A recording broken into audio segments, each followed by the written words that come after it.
These are a must-have in those delicious pastry trays that make Sunday lunch special, but they are also very easy to make at home. Would you like the satisfaction of saying that you made them yourself? Come on, let's prepare the ingredients. Cestini di frutta coming right up.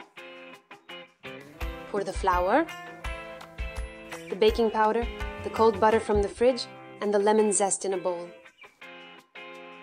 Add a pinch of salt and the sugar, and then knead the dough until you obtain a crumbly mixture. Then, add in the eggs and continue kneading to obtain a homogeneous loaf, then let it rest in the fridge for at least an hour. Use a rolling pin to roll out the short crust pastry into a sheet about half a centimeter thick.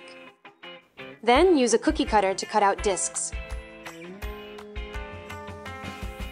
Line each of the molds, making sure to stick the dough to the sides.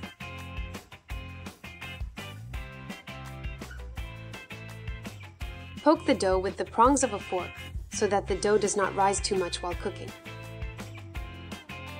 Bake in a static oven at 180 degrees Celsius for 18 to 20 minutes. Then, prepare the custard.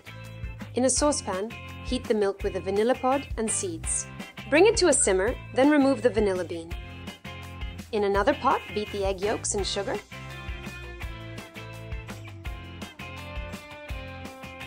Add in the cornstarch.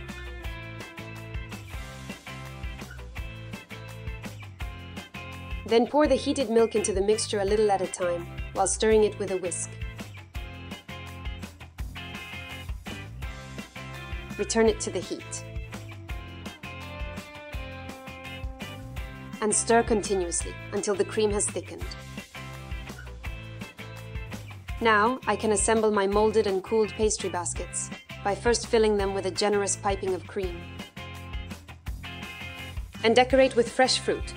We have chosen kiwi, strawberries and berries, but you can choose any fruit you prefer or whatever is in season.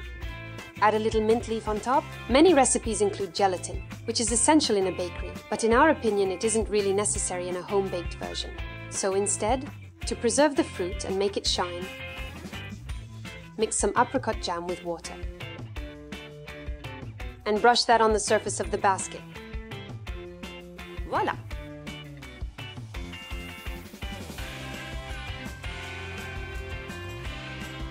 I absolutely love these. I'll try one right away.